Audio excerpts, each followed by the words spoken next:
Okay, the Vikings are perhaps the best known candidates.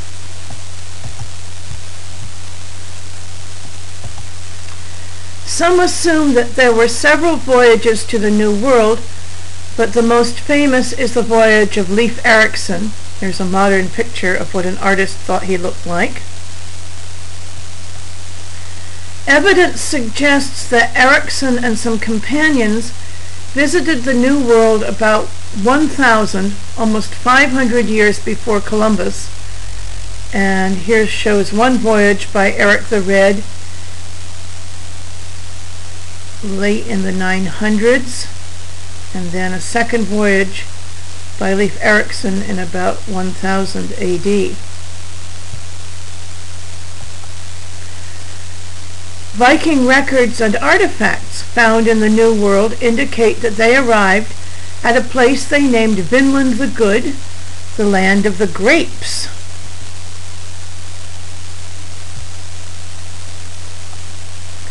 Scholars originally assumed that Vinland must have been the present-day Newfoundland. This is Newfoundland here. And we've got that grammar, must have been, which means scholars originally assumed that Vinland was probably the present-day Newfoundland. Today, though, the assumption is that Vinland couldn't have been Newfoundland, since that island is too far north for grapes to grow. Could the climate have been warmer in Erikson's day? Perhaps. And that couldn't have been and could have been that you see there mean today, though, the assumption is that it is impossible that Vinland was Newfoundland. And is it possible that the climate was warmer? However, the current theory is that Vinland may have been what is now Rhode Island, Cape Cod, and the Boston area, in here, or Nova Scotia, which is up there. And your grammar may have been means the current theory is that maybe Vinland was what is now Rhode Island. The Japanese are more recent candidates. Means there's a more recent theory about the Japanese.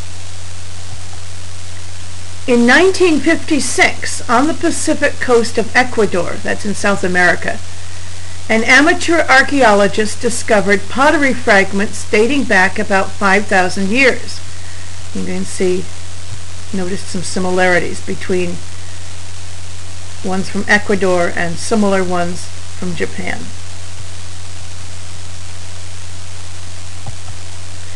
Where did they come from?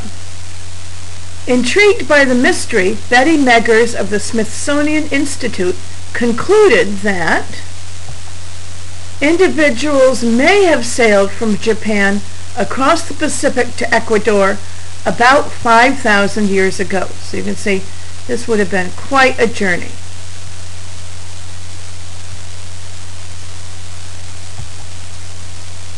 And that's another way of sailing, that's another way of saying individuals maybe sailed from Japan across the Pacific to Ecuador.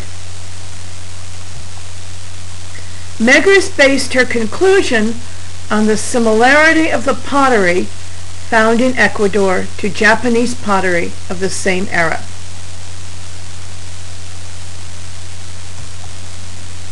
Besides this, said Meggers, it has been established that there was no pottery in Ecuador in 3000 BC, so the Japanese may have introduced it.